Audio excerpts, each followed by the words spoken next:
যারা ফ্যাসিস্ট, যারা স্বৈর শাসক, যারা কোরআনের আলোচনা করতে বাধা দেয়, যারা সংসদ থেকে বিসমিল্লাহকে তুলে দেয়, যারা সংসদ থেকে আল্লাহর আইনকে বাদ দিয়ে দেয়, যারা এসে সমকামিতার রাজ্য কায়েম করতে চায়, যারা দখলদার ভারতের কাছে মুরিদ হতে চায়, ওদের জন্য যুগে যুগে 5ই আগস্ট আসবে। এটাই 5ই আগস্টের 5-এর আবাবিলের সুরাফিলের আল্লাহর কোরআনের শিক্ষা, ঠিক কিনা?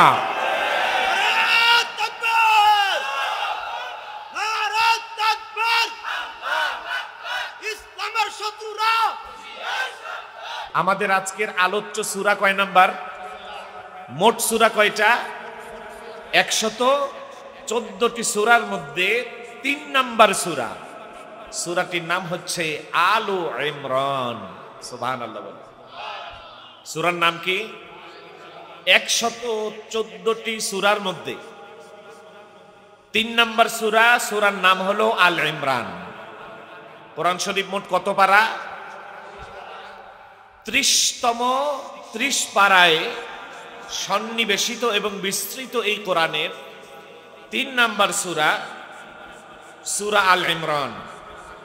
এবং এই আলোচ্য সূরাটি রাসূলুল্লাহ সাল্লাল্লাহু আলাইহি সাল্লামের পবিত্র ভূমি মদিনাল মুনাওয়ারায় নাজিল হয়েছে, এজন্য এটাকে মাদানী সূরা বলে।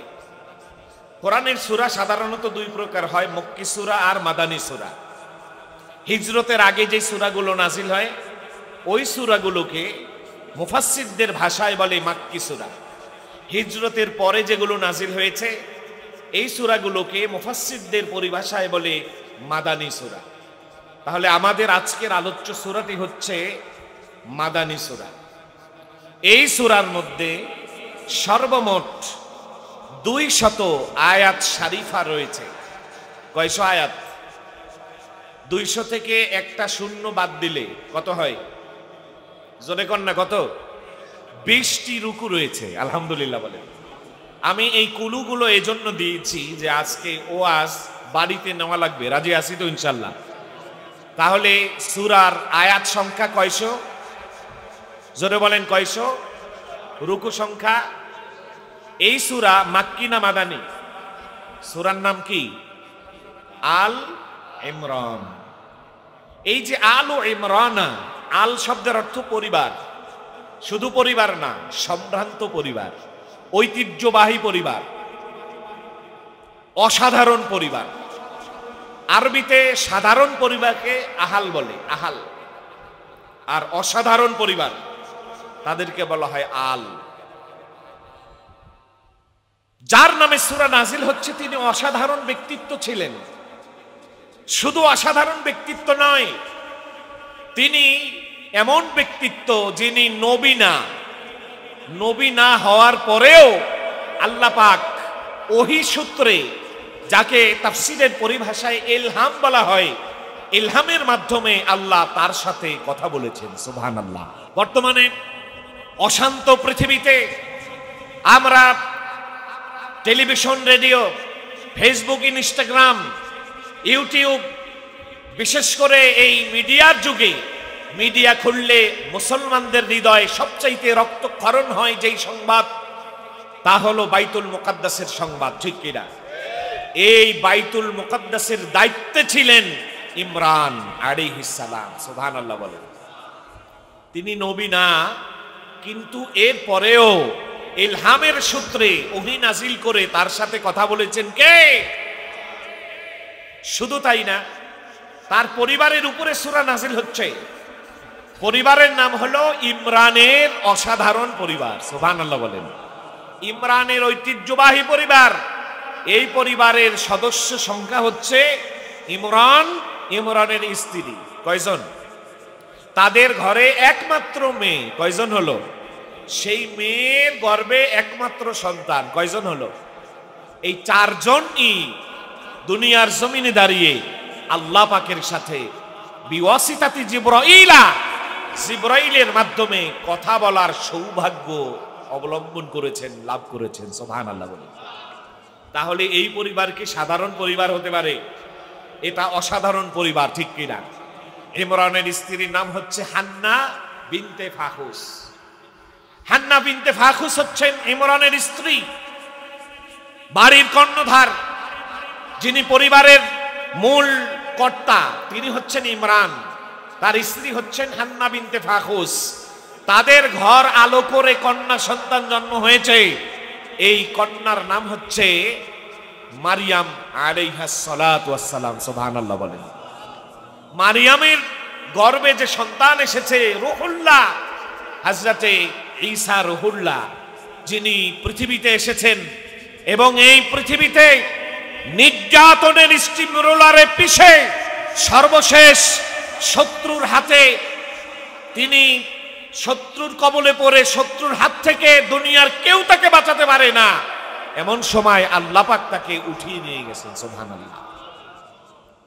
তাহলে পরিবারের ছোট্ট কনিষ্ঠ যে সন্তান, তার নাম হচ্ছে ঈসা রুহুল্লাহ। তিনি তো আর সাধারণ মানুষ না, তিনি সরাসরি পয়গাম্বর। সুবহানাল্লাহ বলেন। আমার ভাইয়েরা, আল্লাহ সুবহানাহু ওয়া তাআলা এই দুনিয়ায় 1,24,000 পয়গাম্বর পাঠিয়েছেন। সমস্ত পয়গাম্বরকে আল্লাহ রাব্বুল আলামিন ঐশী গ্রন্থ, ডিভাইন বুকস, আসমানি কিতাব দেন নাই। আসমানি কিতাব শুধুমাত্র কেবলমাত্র কয়েকজন নবীকে দিয়েছেন। যাদেরকে ঐশী গ্রন্থ, ডিভাইন বুকস, যাদেরকে আল্লাহ সুবহানাহু ওয়া তাআলা আসমানি কিতাব দিয়েছেন, এদের মধ্য থেকে আবার 4 জন বিশেষভাবে নবীদের মধ্যে 4 জন আসমানি কিতাব পেয়েছেন। একজনে পেয়েছেন তাওরাত, একজনে পেয়েছেন জাবুর, একজন পেয়েছেন ইনজিল। এই 4 জনের মধ্যে 3 জন যারা হযরতে মূসা কালিমুল্লাহ, তিনি পেয়েছেন তাওরাত। দাউদ আলাইহিস সালাম, তিনি পেয়েছেন জাবুর। আর হযরতে ঈসা রুহুল্লাহ, তিনি পেয়েছেন ইনজিল। সুবহানাল্লাহ বলেন। তাওরাত, জাবুর, ইনজিল আছে কি? কোরআন পেয়েছেন আমাদের নবী, নবীদেরও নবী। সুবহানাল্লাহ বলেন না? মানব দানবের নবী, জিন ইনসানের নবী, সাদা কালোর নবী, আরব আজমের নবী, নবীদেরও নবী, রহমতের নবী, রাহমাতুল লিল আলামিন, বিশ্ব নবী মুহাম্মাদুর রাসূলুল্লাহ সাল্লাল্লাহু আলাইহি ওয়াসাল্লাম। আল্লাহর নবীর আগমনের পূর্বে সর্বশেষ নবী হচ্ছেন ঈসা রুহুল্লাহ। তাহলে পরিবারটা সাধারণ না, পরিবারটা অসাধারণ, ঠিক কিনা? অসাধারণ পরিবার বলেই তাদের পরিবারের উপরে কোরআন নাজিল হয়। সুবহানাল্লাহ বলেন। সাধারণ পরিবারের উপরে কোরআন নাজিল হয় না, অসাধারণ হতে হবে, হয়তো ভালোর দিক থেকে অথবা খারাপের দিক থেকে। খারাপের দিক থেকেও অসাধারণ হলে তাদের উপরেও কোরআন নাজিল আসে না নাই? তাব্বাত ইয়াদা আবু লাহাব আপনাদের কোনো আত্মীয় হয়, কেউ নাম রাখে, লোকটা ভালো না খারাপ? কতটুকু খারাপ যে তার জন্য আসমান থেকে সূরা নাজিল হয়েছে। আল্লাহু আকবার। 6 জন নবীর নামে কোরআন নাজিল, কোরআনে সূরা নাজিল হয়। এই 6 জন নবীর মধ্যে একজন হলেন আমাদের বাবা, জাতির জনক। নাম কি? ভয় পাননি আপনারা? জোরে বলেন না, জাতির জনকের নাম কি? সন্দেহ আছে? সন্দেহ থাকলে ঈমান জাগে না ভাগে? জাতির জনক হতে হলে আসমান থেকে ফায়সালা হতে হয়। সুবহানাল্লাহ। ফায়সালা চাইতে গেলে কোরআনে হাকিমের 22 নম্বর সূরা হাজে গিয়ে আপনি ফায়সালা চাইবেন কার কাছে? আল্লাহ পাক বলছেন মিল্লাতা আবিকুম ইব্রাহিম, তোমাদের জাতির জনকের নাম হচ্ছে ইব্রাহিম খলিলুল্লাহ। সুবহানাল্লাহ। ইব্রাহিমের নামে সূরা আছে না নাই? মোট কয়জন নবী? 6 জন। যেরকম কয়জন? 6 জন নবীর নামে কোরআন নাজিল হয়েছে। ন্যাশনাল ফাদার, আমাদের জাতির জনক সাইয়্যিদুনা ইব্রাহিম, আমাদের আব্বা। আলহামদুলিল্লাহ বলেন। 2 নাম্বার হযরতে নূহ আলাইহিস সালাম, আবুল বাশার, তিনিও জাতির জনক। সুবহানাল্লাহ। আবুল আম্বিয়া, যাকে দিয়ে আল্লাহ পাক মৃতপ্রায় পৃথিবীকে আবার নতুন করে জৌলসতায় সাজিয়েছেন, যার উপরে আল্লাহ পাক ওহী নাজিল করেছেন এবং ইমাম বুখারী যাকে দিয়ে তার কিতাবে আলোচনা এনেছেন, শুরু করেছেন, তার কারণ হলো হযরতে নূহ আলাইহিস সালামের পূর্ববর্তী যে সমস্ত পয়গম্বররা ছিলেন তারা পৃথিবীকে আবাদ করেছে। এই ব্যাপারে তাদের কাছে কোরআন এসেছে, তাদের কাছে আয়াত এসেছে, কিভাবে দুনিয়াকে সাজাতে হয়, কিভাবে ক্ষেত খামার করতে হয়, কিভাবে চাষাবাদ করতে হয়, কিভাবে গরু ছাগল লালন করতে হয়, কিভাবে মানুষদেরকে লালন পালন করতে হয়। এই সমস্ত বিষয়ে উমুরে তাকবিনী সম্বন্ধীয় সমস্ত কিছু নাজিল হয়েছে, এসেছে, বিধান হয়েছে, রচনা হয়েছে, আইন হয়েছে।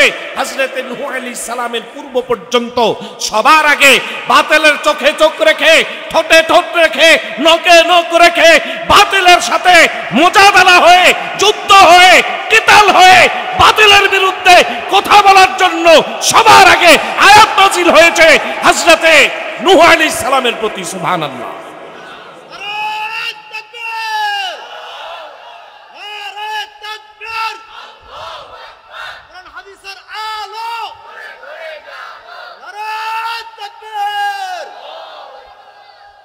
ভাইরা আমার,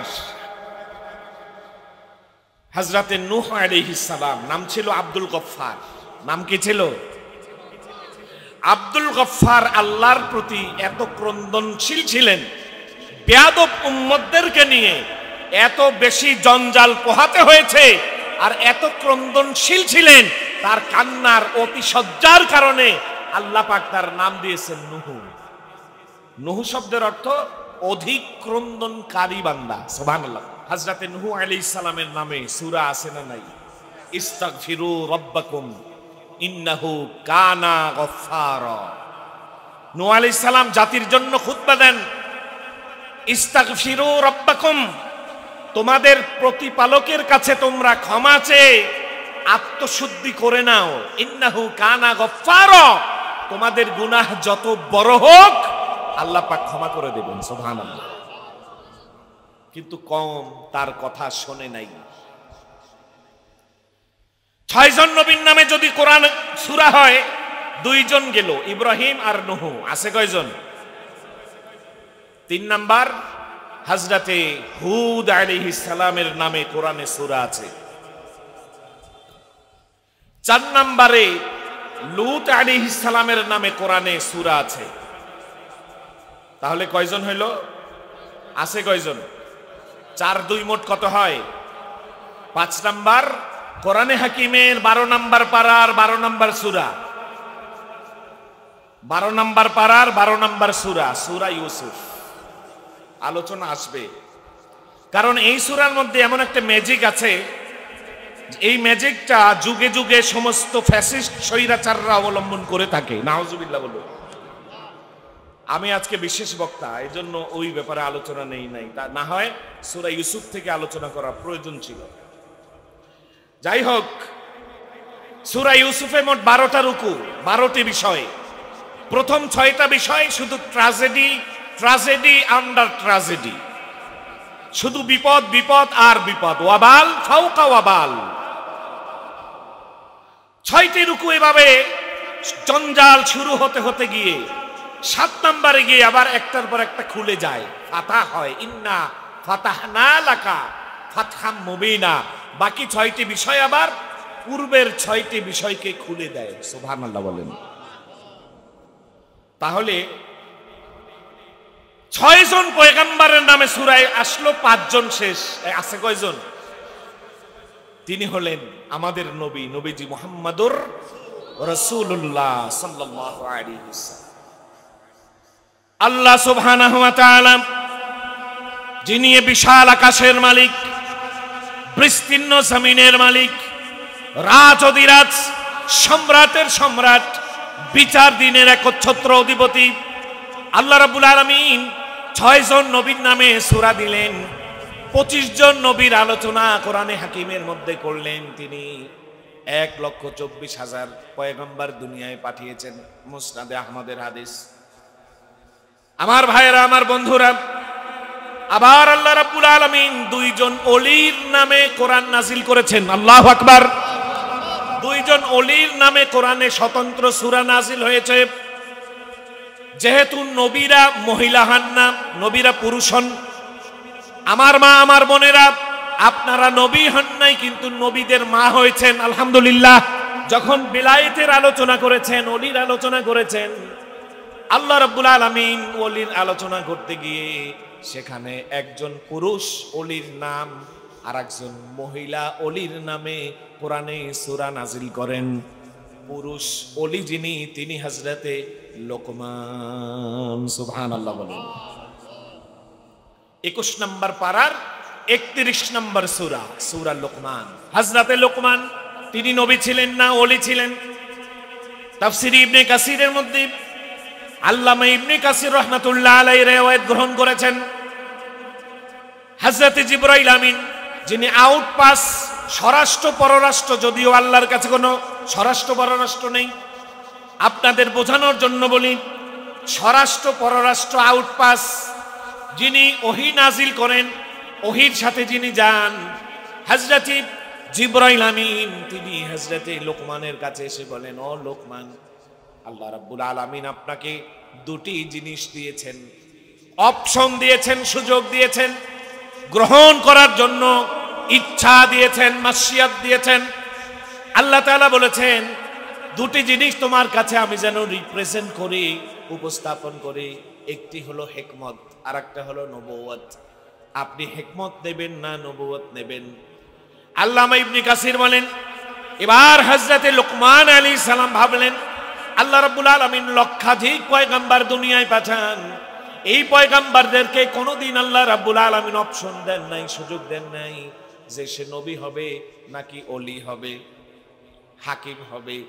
সুতরাং তাদের জন্যই নবুয়ত সংরক্ষিত।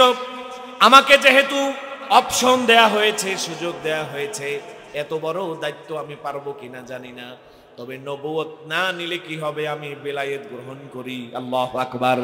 এবার তিনি বললেন, আমি নবুয়ত চাই না, আমি হিকমত চাই। আল্লাহ রাব্বুল আলামিন সাথে সাথে ঘোষণা দিলেন, ওয়ালাকাদ আতাইনা লোকমানাল হিকমা, সুবহানাল্লাহ বলেন। তাহলে ওলির নামে দুটি সূরা এসেছে, একজন পুরুষ আর একজন কি মহিলা ওলি, যিনি তিনি এই ইমরান পরিবারের তৃতীয় সদস্য, সুবহানাল্লাহ বলেন, হযরতে মারিয়াম। মারিয়ার মেয়ের নামে 17 নম্বর পারায়, 16 নম্বর পারায়, সূরা কাহাফের পরের সূরাই তো মারিয়াম, আল্লাহ পাক নাযিল করে দিয়েছেন, সুবহানাল্লাহ বলেন। তাহলে 6টি সূরা এসেছে নবীদের নামে, 2টা সূরা এসেছে ওলির নামে। আল্লাহু আকবার। আবার মুমিনের নামে সূরা আছে না নাই? এক বচনেও আছে, বহু বচনেও আছে। বহু বচনে সূরাতুল মুমিনিন, সূরাতুল মুমিন, এই সূরার আরেক নাম হলো সূরা গাফির। আবার বহু বচনে 18 নম্বর পারার প্রথম সূরা, সূরাতুল মুমিনুন। কদ আফলাহাল মুমিনুন আল্লাযীনা হুম ফি সালাতিহিম খাশিউন। আল্লাহ পাক মুমিনের নামে স্বতন্ত্র একটা 2টা সূরা নাযিল করলেন, সুবহানাল্লাহ বলেন। মুমিনের নামে সূরা থাকলে কাফেরের নামে সূরা প্রয়োজন আছে না নাই? এজন্য আল্লাহ রাব্বুল আলামিন কাফেরদের নামে একটা সূরা দিলেন। সকলে পড়ুন, কুল ইয়া আইয়ুহাল কাফিরুনা লা আ'বুদু মা তা'বুদুন। আছে না নাই? মুমিনের নামেও আছে, কাফেরের নামেও। এখন মুমিন আর কাফের মাঝখানে আর একটা জাতি আছে, এদের নাম কি? মুনাফিক। জোরে কোন কি? মুনাফিক। তাদের নামেও কি আছে? সূরা আছে। আবার এক বিশাল আকৃতির প্রাণী হাতি, এর নামে সূরা আছে না নাই? সূরার নাম কি?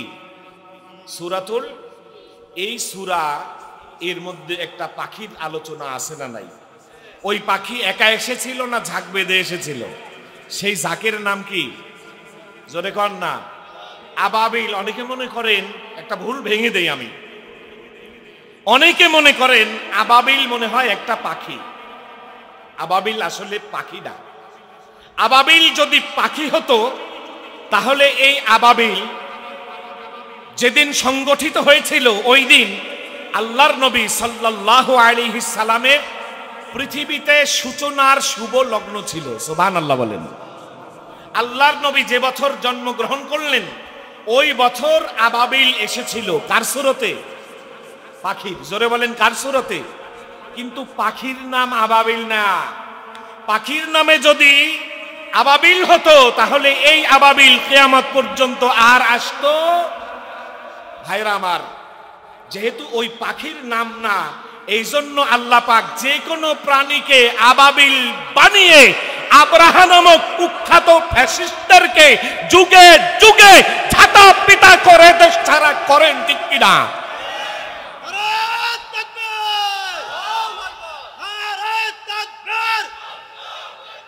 ইসলামের শত্রুরা, ইসলামের শত্রুরা,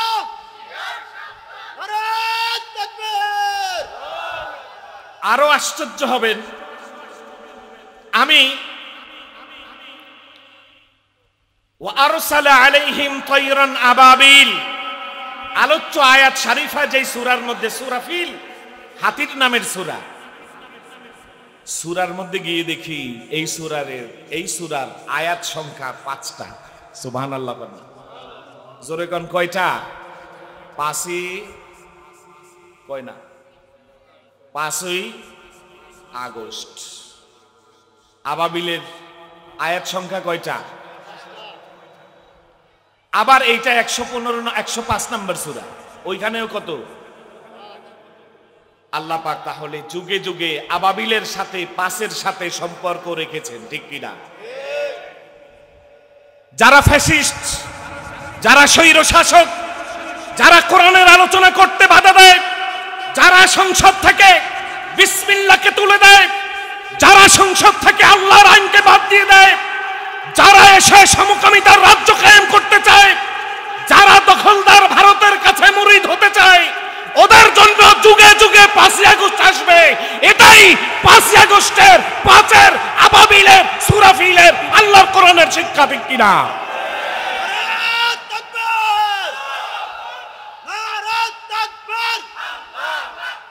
ইসলামের শত্রুরা, বাংলাদেশের শত্রুরা,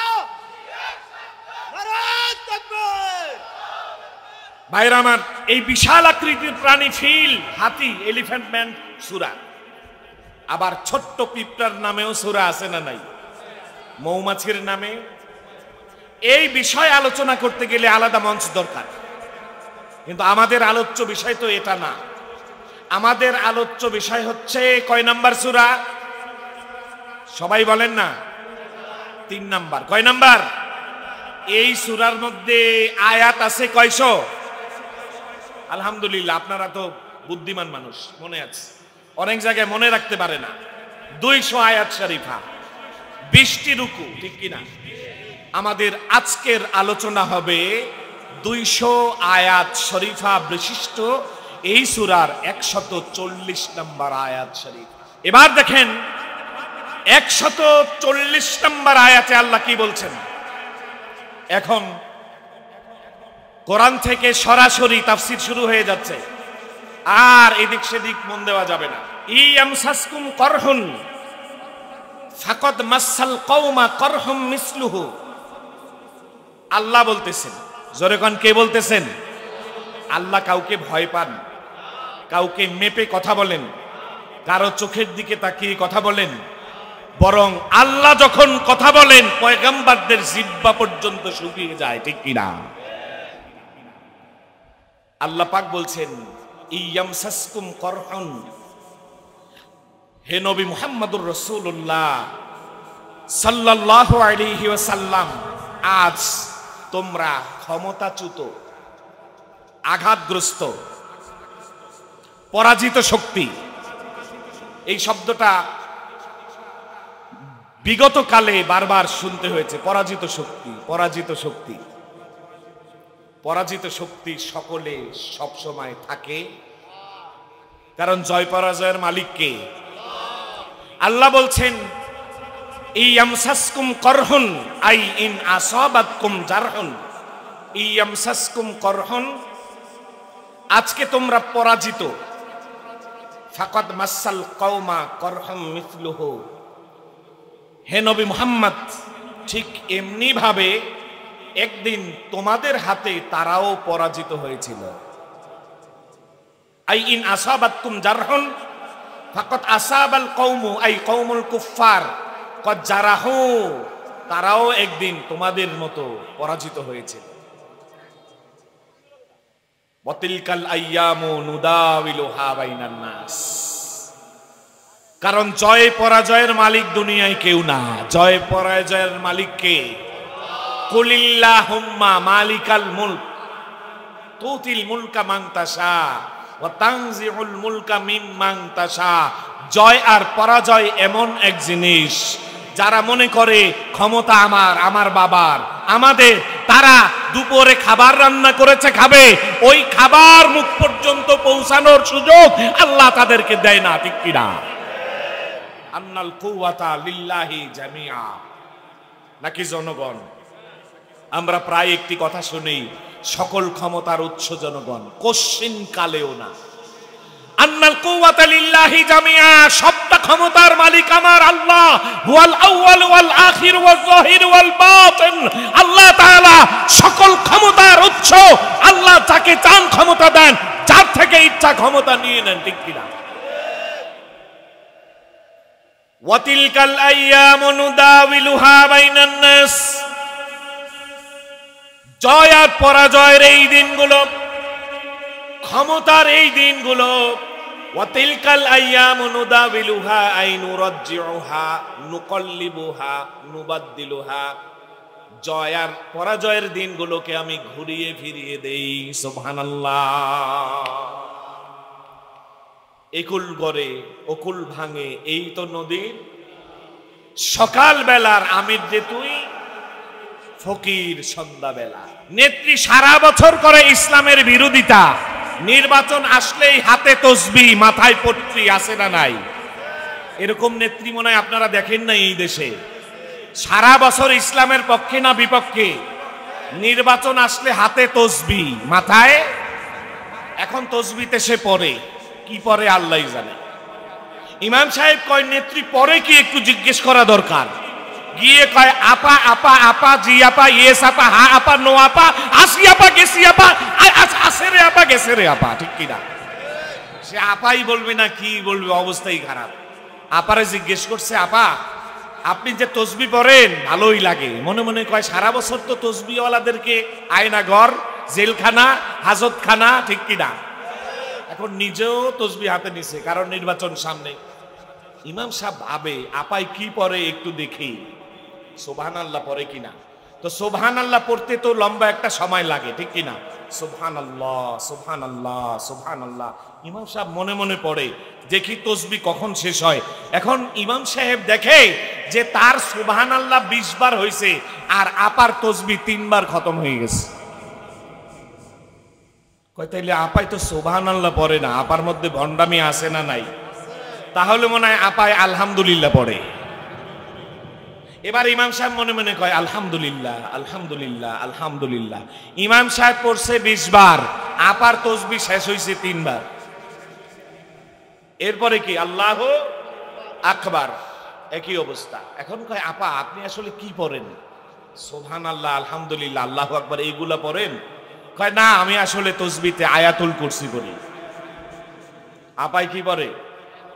1 মিনিটে 3 বার তসবিহ শেষ হয় আয়াতুল কুরসি পড়তে, না আয়াতুল কুরসি পড়তেই 3 মিনিট লাগে।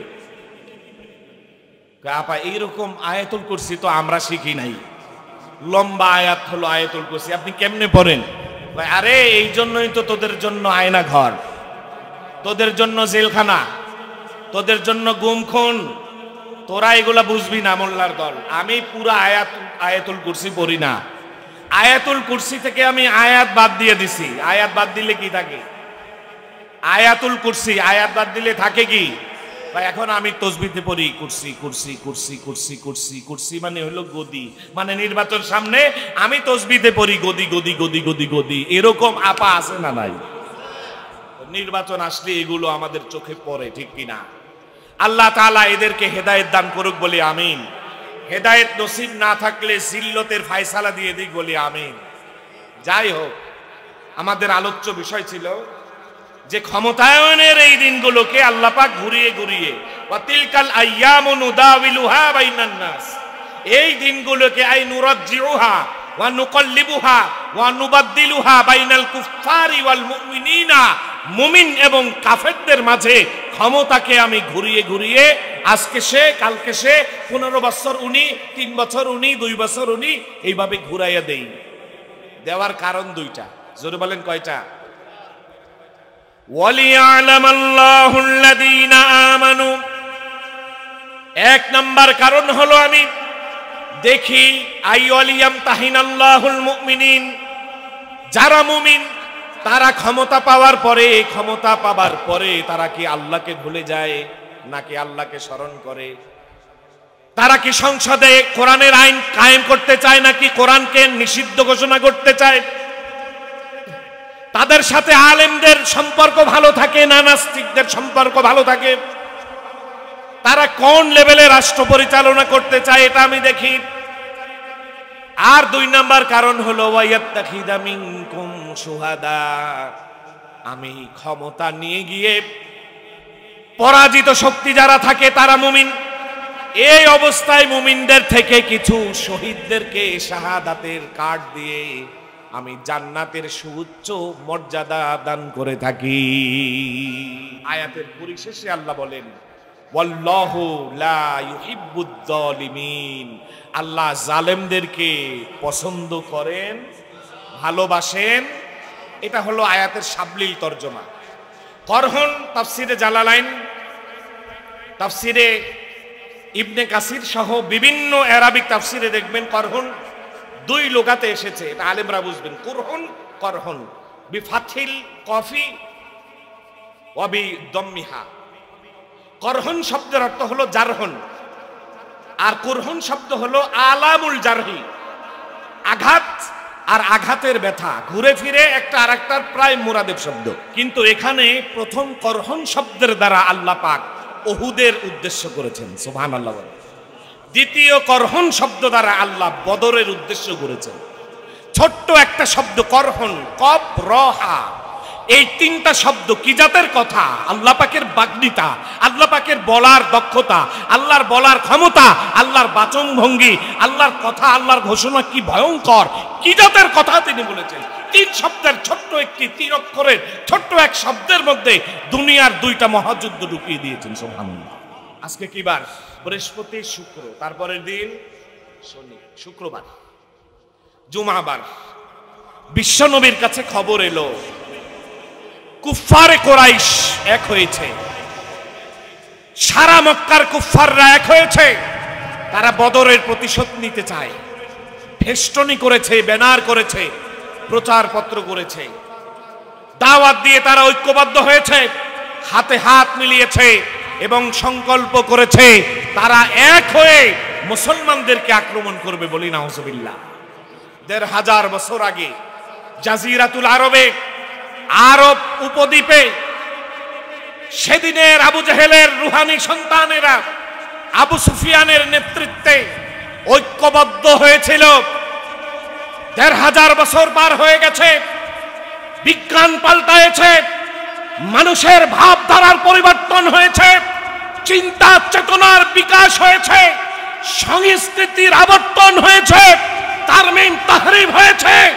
আল্লাহর কসম, 1500 বছর আগে যে চক্রান্ত হয়েছিল ইসলামের বিরুদ্ধে, সমস্ত কাফেররা ঐক্যবদ্ধ হয়ে কাজ করবে, আজও তাদের সেই ঐক্যবদ্ধতা অটল রয়েছে, তারা বিচ্ছিন্ন হয় নাই, ঠিক কিনা?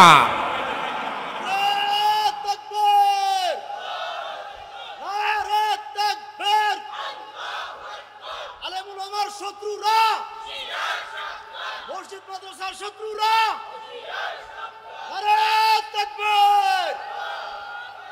কিন্তু মুসলমান ঐক্য গড়ে উঠাতে পারে নাই। কাফেররা ঐক্যবদ্ধ হয়েছিল 1500 বছর আগে, এখনো তারা ঐক্য আছে, কিন্তু মুসলমান তারা ঐক্য ধরে রাখতে পারে নাই।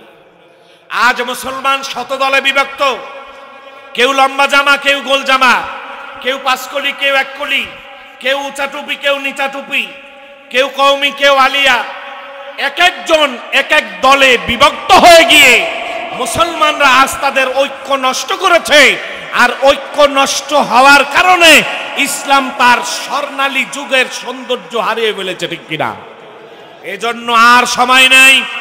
ও মুসলমান, তিন কথার উপরে এক হতে হবে। মান সাল্লা সালাতানা ওয়াস্তাকবালা কিবলাতানা ওয়া আকালা যাবিহাতানা। তিন কথার উপরে ঐক্যবদ্ধ হতে হবে। যে আমাদের নামাজ পড়ে সে আমাদের ভাই, যে আমাদের কিবলাকে কিবলা মানে সে আমাদের ভাই, যে ব্যক্তি আমাদের জবেইকে জবেহ মনে করে সে আমার ভাই। এই তিন ক্যাটাগরি, তিনটি গুণে যারা বৈশিষ্ট্য, সে হতে পারে চরমনাই, সে হতে পারে সারসিনা, সে হতে পারে জামাত, সে হতে পারে জাসদ, সে হতে পারে আওয়ামী লীগ, সে হতে পারে বিএনপি, সে যেই দলের হোক সে আমার ভাই, ঠিক কিনা? মুসলমান এই ঐক্যবদ্ধ যতদিন পর্যন্ত না হতে পারবে ততদিন পর্যন্ত মুসলমানের বিজয় আসা অসম্ভব, ঠিক কিনা? আল্লাহ রাব্বুল আলামিন বলেন, ওয়াসিরু কাওলাকুম আও ইজহারু বিহি ইন্নাহু আলিমুন বিদাতিস সুদূর। ও কাফেরেরা, ও তাগুতেরা, ও আবু জাহেলের গোষ্ঠীরা, তোমরা যাই বলো, যেই ফন্দি আটক ইসলামের বিরুদ্ধে যেই চক্রান্ত করো না কেন, তোমাদের চক্রান্ত যেভাবেই হোক, প্রকাশ্যে হোক আর গোপনে হোক, আমি কিন্তু আমার নবীকে জানিয়ে দেই, কারণ আমি এগুলো জানি। সুবহানাল্লাহ। বিশ্বনবী খবর পেলেন, মসজিদে নববীর মেম্বারে আল্লাহর নবী দাঁড়ালেন। আল্লাহর নবী দাঁড়িয়ে বললেন, ও আমার সাহাবীরা, আমি শুনতে পেয়েছি সমগ্র কুরাইশ এক হয়েছে, মক্কার কাফিরেরা এক হয়েছে, ঐক্যবদ্ধ শক্তি নিয়ে তারা আক্রমণের জন্য আসবে। সুতরাং আমাকে পরামর্শ দাও, মুশাওয়ারা করো, আমরা কি করব? আমরা কি তাদের সাথে যুদ্ধ করব, নাকি আমরা মদিনাকে সেভ করব? কি করতে পারি? যুবক সাহাবীরা ইতিপূর্বে অনেকেই বদরের যুদ্ধে যেতে পারে নাই। বদরে মাত্র কয়েকজন শহীদ হয়েছে। শাহাদাতের তামান্না নিয়ে সাহাবীরা বদরে গিয়েছিল, সেখানে তারা শহীদ হতে পারে নাই। এই জন্য তাদের ভেতরে শাহাদাতের স্পৃহা আছে, তাই তারা দাঁড়িয়ে গেলেন, ইয়া রাসূলুল্লাহ, ইয়া হাবিবাল্লাহ, আমরা তাদের সাথে যুদ্ধ করতে চাই। সুবহানাল্লাহ। এই ঘোষণার আগে ইবনে হাজার আসকালানি রহমাতুল্লাহ আলাইহি, আল্লাহ ইবনে হাজারের উপরে রহম করুক বলি আমিন, ইমাম বুখারী কিতাব লিখেছেন আসাহুল কুতুবি বাদা কিতাবিল্লাহি তাআলা। আল্লাহর জমিনে আল্লাহর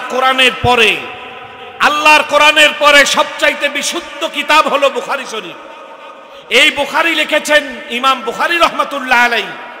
ইমাম বুখারী শরীফের 300 উপরে ব্যাখ্যা এবং তাফসীর হয়েছে। সুবহানাল্লাহ। ইবনে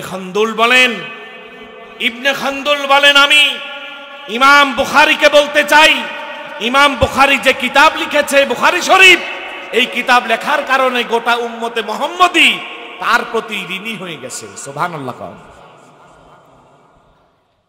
আমি বলবো এই ঋণ কেউ পরিশোধ করতে পারবে না ইমাম বুখারীর পর থেকে যারাই দুনিয়ায় আসবে, কেউ করতে পারে নাই।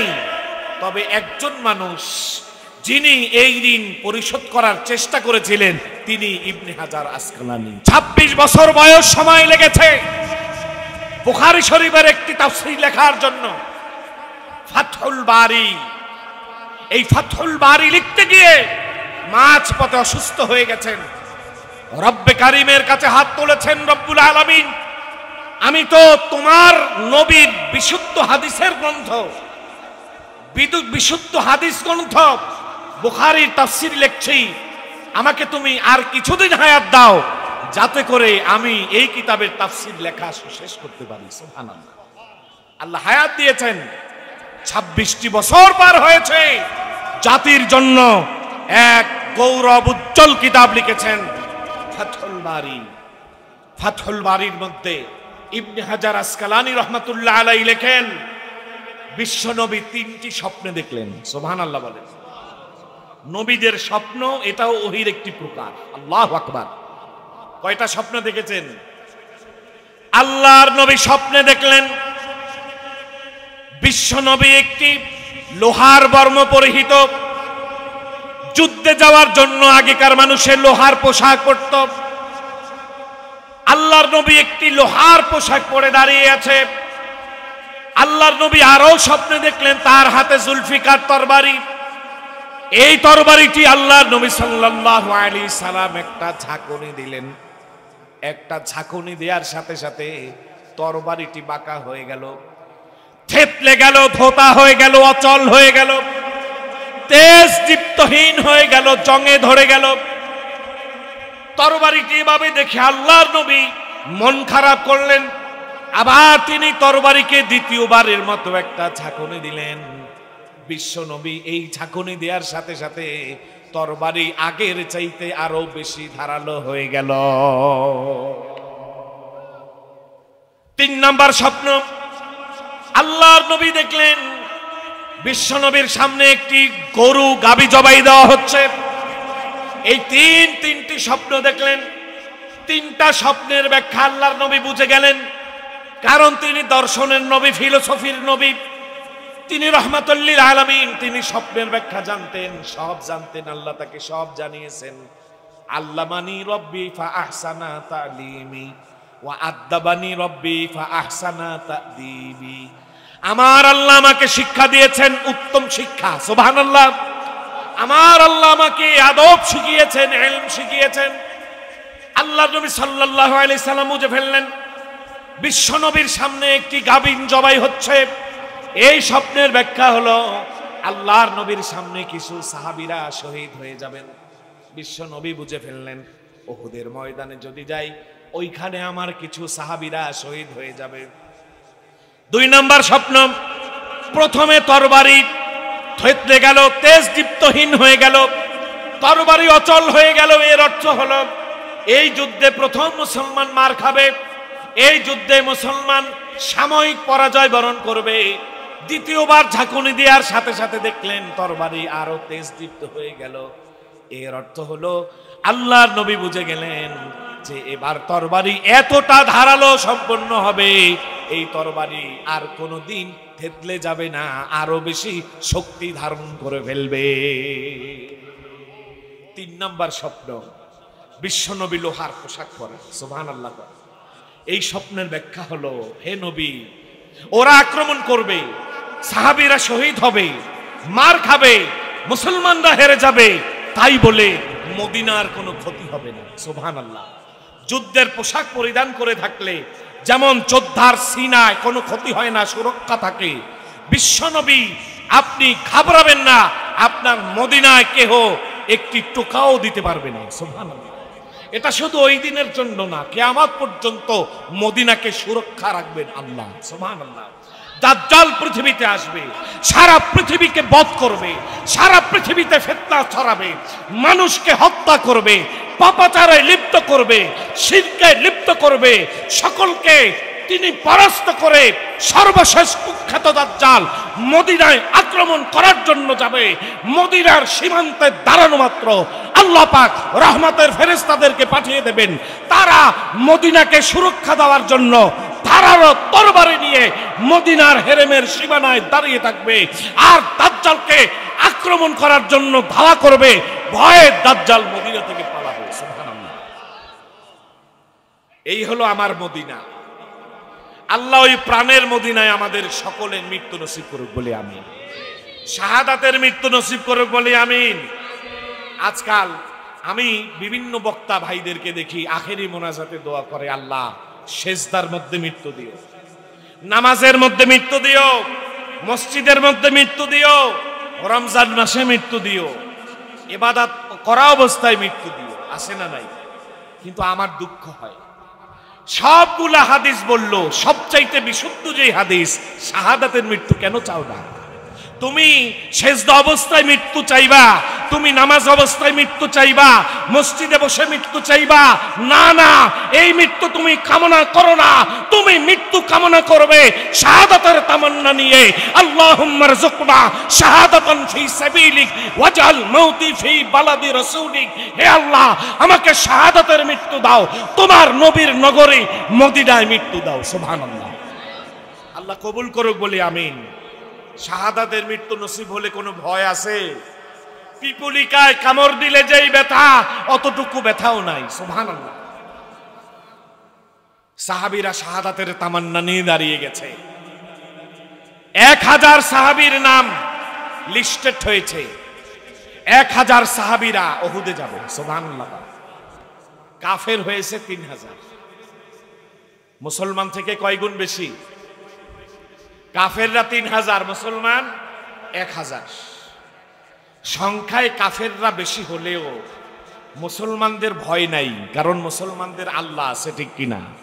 আল্লাহু ওয়ালিয়ুল্লাযীনা আমানু ইখরিজুহুম মিনাদ-দুলুমাতি ইলান-নূর। মুমিনের আল্লাহ আছে, আর যারা কাফের লা মাওলা লাহুম, ওদের মাওলা নাই, ঠিক কিনা? আমার ভাইয়েরা, 1000 মুসলমান, 3000 কাফের যুদ্ধে রওনা হয়ে যাবে। মুসলমান সংখ্যায় কম, তাই বলে কিসের ভয়? যদি আমরা দেখি মুতার যুদ্ধে গিয়েছিল মুসলমান, ওই জায়গায় 3000 মুসলমান ছিল, ওই জায়গায় 2 লক্ষ কাফের ছিল। কয় লক্ষ? কাফের 2 লাখ, মুসলমান মাত্র 3000। অবস্থা দেখছেন নি? যুদ্ধে আল্লাহর নবী বলেছেন, এই যুদ্ধে ক্যাপ্টেন্সি এবং ইমারতের দায়িত্ব পালন করবে যায়েদ ইবনে হারেসা। যায়েদ যদি শহীদ হয়ে যায়, এই যুদ্ধে ক্যাপ্টেন্সির দায়িত্ব পালন করবে জাফর ইবনে আবি তালেব। জাফর যদি শহীদ হয়ে যায়, এই যুদ্ধে ইমারত এবং ক্যাপ্টেন্সির দায়িত্ব পালন করবেন আব্দুল্লাহ ইবনে রাওয়াহা। আব্দুল্লাহ যদি শহীদ হয়ে যায়, এই যুদ্ধে পরামর্শ মোতাবেক অন্য কোন ব্যক্তিকে আমির বানিয়ে যুদ্ধ পরিচালিত হবে। সুবহানাল্লাহ। যখন 3টি নাম নিলেন এবং বললেন তারা যদি শহীদ হয়ে যায়, তারা সহ সাহাবীরা বুঝেছেন এই যুদ্ধে এই 3 জন শহীদ হয়ে যাবে। সুবহানাল্লাহ। মা ইয়ানতিকু আনিল হাওয়া ইন হুয়া ইল্লা ওয়াহয়ু ইউহা। আল্লাহর নবী নিজের পক্ষ থেকে কিছু বলেন না, সব বলেন কার কথা? ভাইরা আমার, এবার যুদ্ধে গিয়েছে 3000 মুসলমান, 2 লক্ষ কাফের। মুসলমানরা অবস্থা দেখে সকালে তারা পরামর্শে বসেছেন, কি করা যায়? এই যুদ্ধে যাব নাকি আল্লাহর নবীকে বিষয়টা জানাবো? আব্দুল্লাহ ইবনে রাওয়াহা ওই জায়গায় উপস্থিত, যার নাম শহীদের লিস্টে, শহীদ হয়ে যাবে নিশ্চিত। আব্দুল্লাহ ইবনে রাওয়াহার পরামর্শ দেওয়ার কথা সময় এসেছে মুশাওয়ারার মধ্যে। আব্দুল্লাহ ইবনে রাওয়াহা এবার বললেন, আমি আমার পরামর্শ দেব। তাহলে শুনে রাখো, কিসের পরামর্শ হবে? কোনো পরামর্শ চাই না, সংখ্যায় আমরা কম আছি, এই জন্য আমরা আল্লাহর নবীকে বিষয়টি জানাবো, এমনটা হতে পারে না। সব জেনে বুঝে আমার নবী আমাদেরকে পাঠিয়েছেন, সুতরাং এখানে আর কোনো কথা হবে না, এখানে যুদ্ধ হবে। সুবহানাল্লাহ। তিনি বক্তব্য দিলেন, মা নুকাতিলু আন কুওয়াতিন ওয়া কাসরাতিন ওয়া সিলাহিন, ইন্নামা নুকাতিলু বিহাদাদ-দীনিল্লাযী আকরামানাল্লাহু বিহি। আমরা মুসলমান অস্ত্রের জোরে যুদ্ধ করি না, সংখ্যার জোরে যুদ্ধ করি না। আমরা মুসলমান কারো সাহায্যে যুদ্ধ করি না, আমরা যুদ্ধ করি আমাদের ঈমানের মনোবলে। সুতরাং আমাদেরকে কেউ হারাতে পারবে না, ঠিক কিনা? এক কথার উপরে সমস্ত মুমিনরা ঐক্যবদ্ধ ছাপিয়ে পড়ল কাফেরদের উপরে। 3000 মুসলমান, মাত্র 8 জন শহীদ হয়েছে। কয়জন?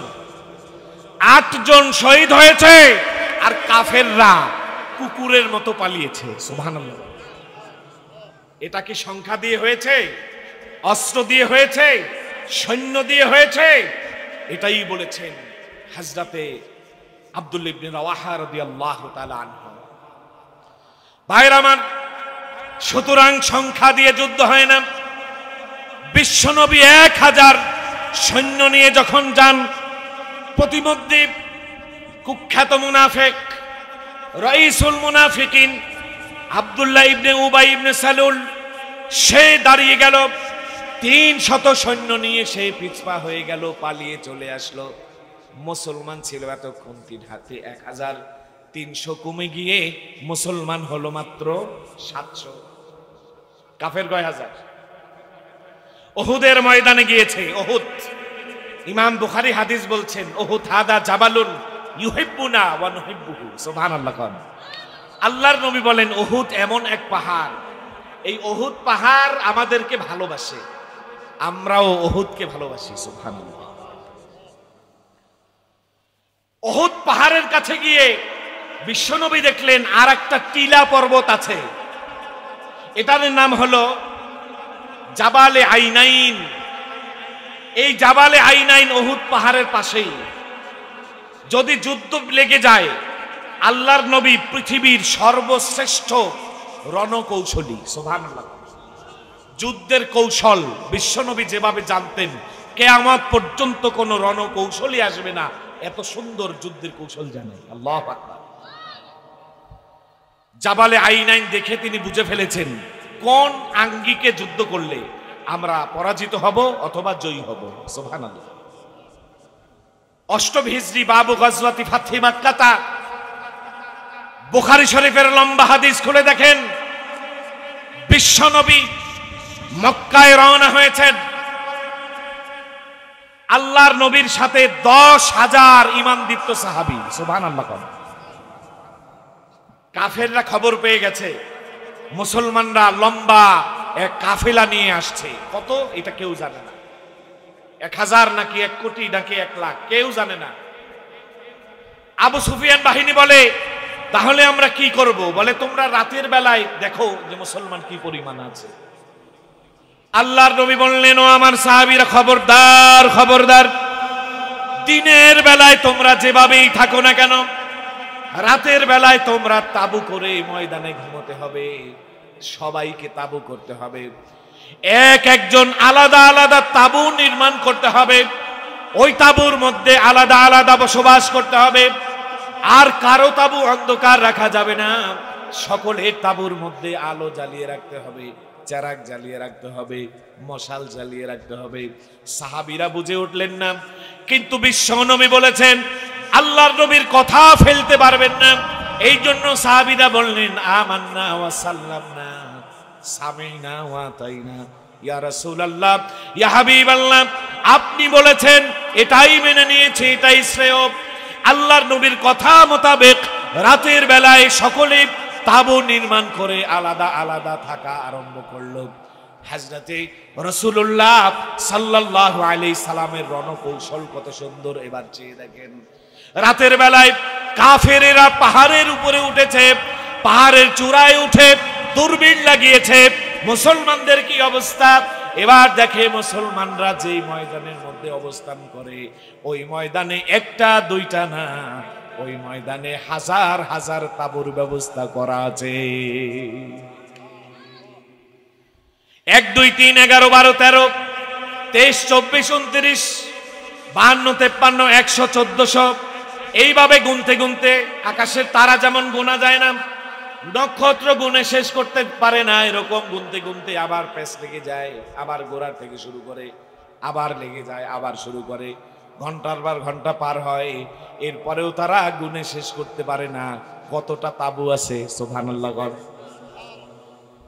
কয় তাবু তো মনে হয় হাজার হাজার, 10,000 তাবু যদি হয়, এক এক তাবুর মধ্যে 100 করেও লোক হয়, তাহলেও তো লক্ষ লক্ষ লোক। সুবহানাল্লাহ।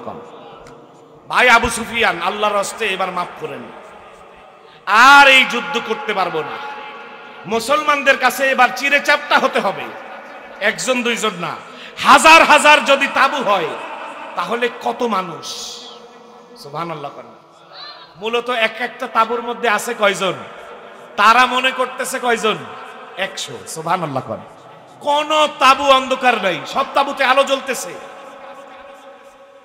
আবু সুফিয়ান কয় দাঁড়াও, আরেকটু দেখো, ভোরবেলায় তাঁবুর লাইটগুলো বন্ধ হোক, তাঁবুর লাইট বন্ধ হলে আরেকটা গোনা দাও, এরপরে হিসাব করবো।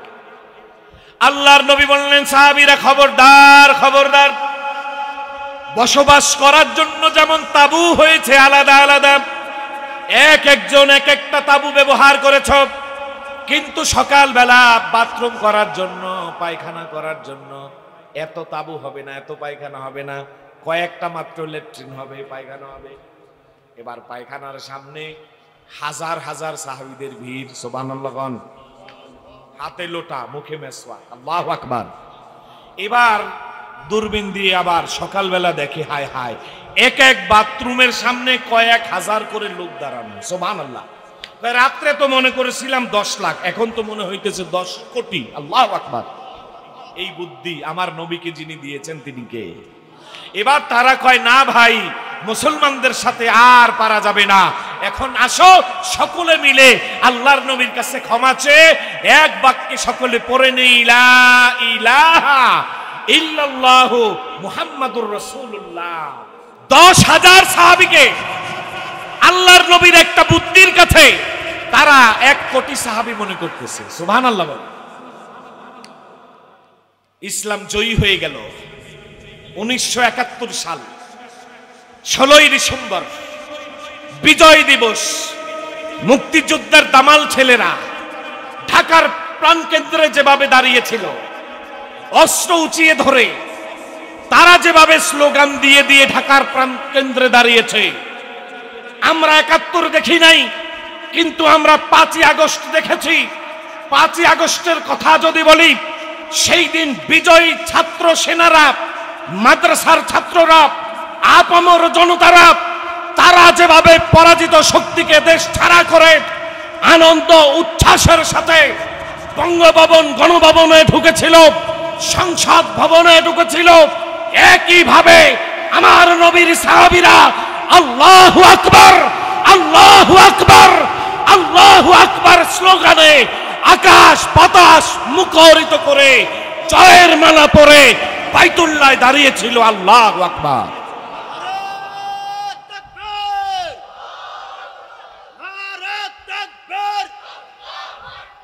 ইসলামের শত্রুরা, আলেমুল আমার শত্রুরা, মসজিদ মাদ্রাসার শত্রুরা, নারে তাকবীর। 1000 থেকে কমছে 300, ছিল কত? 700-র মধ্যে আবার আল্লাহর নবী দেখলেন ওই যে জাবালে আইনাইন, একটি টিলা পর্বত, এই পাহাড়ের পিছন দিয়ে গেরিলা আক্রমণ হওয়ার সম্ভাবনা আছে। এই জন্য 50 জনকে পাহাড়ের উপরে উঠিয়ে দিলেন। তাদেরকে বললেন, তোমরা তীর নিয়ে দাঁড়িয়ে থাকবে, শত্রুপক্ষ আসলে তাদেরকে ঘায়েল করবে। 700 থেকে 50 কমলে থাকে কত? 650 ঈমানদীপ্ত সাহাবী নিয়ে আমার নবী উহুদের ময়দানে উপস্থিত, সুবহানাল্লাহ বলেন। এখন এদের ঈমান পরীক্ষা করা দরকার আছে না নাই? প্রত্যেকরে দেখলে 650কে দেখা লাগবে, 700কে দেখা লাগবে। কিন্তু আমরা যে ভাত রান্না করি, সব ভাত দেখি না, একটা টিপ দিলে বুঝি যে হয়ে গেছে।